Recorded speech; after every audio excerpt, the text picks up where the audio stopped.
اعوذ باللہ من الشیطان الرجیم بسم اللہ الرحمن الرحیم وآتوا النساء صدقاتہن نحلا، اور عورتوں کو ان کے مہر خوش دلی کے ساتھ دیا کرو، مجھ کو تاوان سمجھ کے نہ دیا کرو۔ یہ صدقات جو ہے صداق کی جمع ہے، اور صدقے کی جمع ہے صداقات، دال پر زبر ہو تو صدقے کی جمع، اور دال پر پیش ہے صدقات تو یہ صداق کی جمع ہے۔ فَإِن تِبْنَ لَكُمْ عَنْ شَيْءٍ مِّنْهُ نَفْسًا،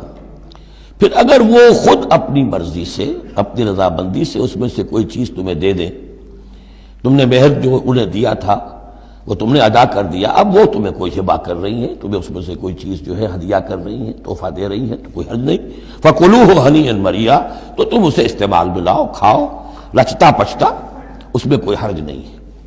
لیکن یہ ہے کہ وہ ہو ان کی مرضی سے، زبردستی نہیں، جبر کر کے نہ لے لیا جائے۔ فَإِن تِبْنَ لَكُمْ عَنْ شَيْءٍ مِّنْهُ نَفْسًا، بالکل اپنی مرضی سے۔ وَلَا تُؤْتُوا السُّفَهَاءَ أَمْوَالَكُمُ الَّتِي جَعَلَ اللَّهُ لَكُمْ قِيَامًا وَارْزُقُوهُمْ فِيهَا وَاكْسُوهُمْ وَقُولُوا لَهُمْ قَوْلًا مَّعْرُوفًا۔ اب ایک معاشرے میں طبقہ ایسا بھی ہوتا ہے سفہاء،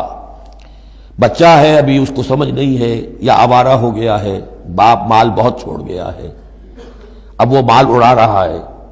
تو یہاں پہ تصور دیا گیا کہ اس میں معاشرتی سطح پر روک تھام ہونی چاہیے، یہ نہیں کہ میرا مال ہے میں جیسے خرچ کروں۔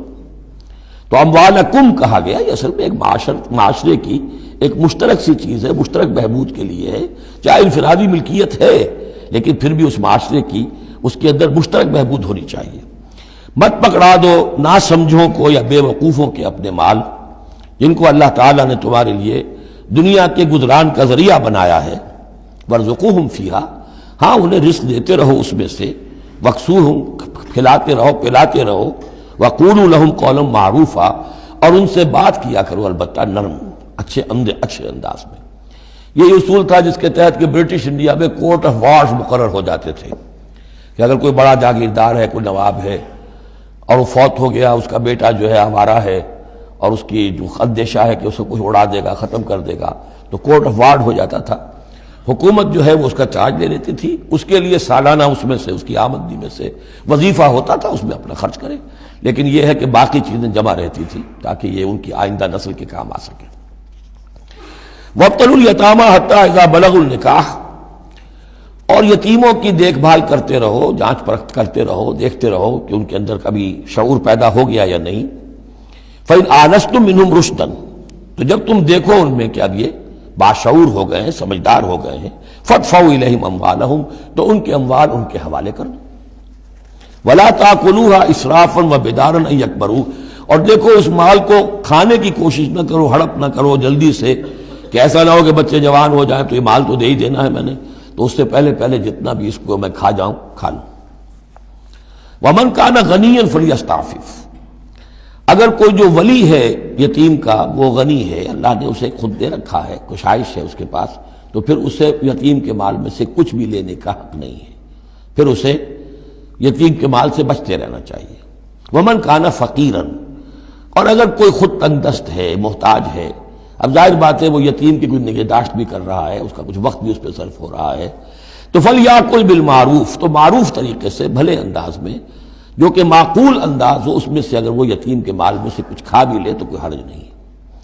اسلام کی تعلیم بڑی فطری ہے، اس کے اندر وہ بندشیں نہیں ہیں کہ جو ان نیچرل ہوں، جن پر عمل کرنا ناممکن ہو جائے۔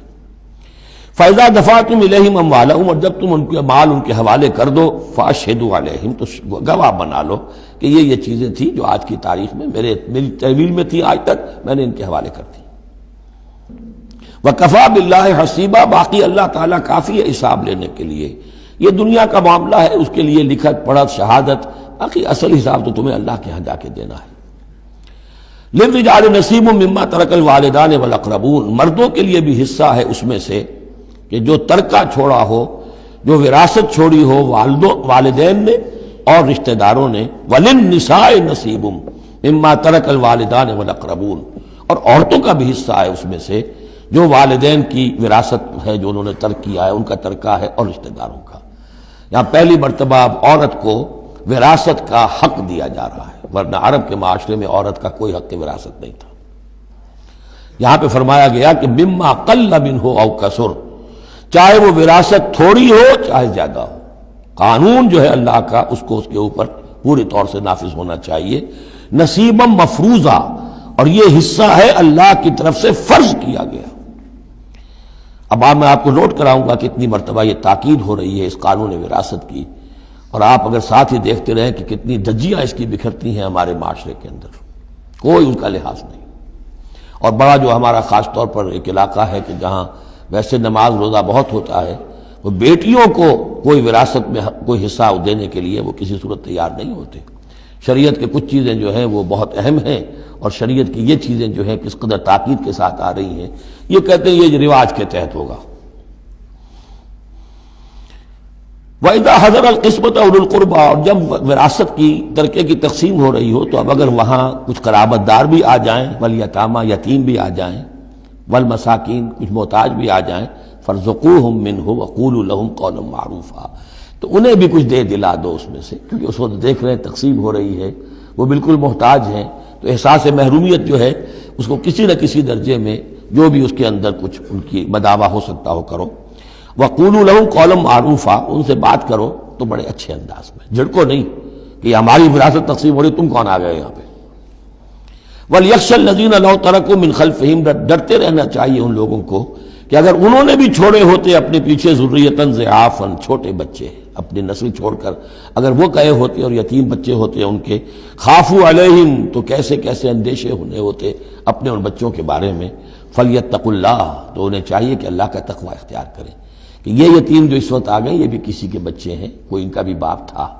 ان کے سر پر ہاتھ رکھو۔ وَلْيَقُولُوا قَوْلًا سَدِيدًا، اور بڑی صاف اور ستھری اور صحیح اور حق پر مبنی بات کرو۔ ان الذین یاکلون اموال الیتامی ظلما، یقیناً وہ لوگ کہ جو یتیموں کا مال ہڑپ کرتے ہیں ناحق، انما یاکلون فی بطونہم نارا، وہ اپنے پیٹوں میں بھر رہے ہیں آگ، وسیصلون سعیرا،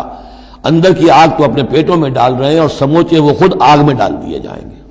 تو گویا کہ ایک آگ ان کے اندر ہوگی اور ایک جہنم کی آگ ان کے باہر ہوگی۔ صدق اللہ العظیم۔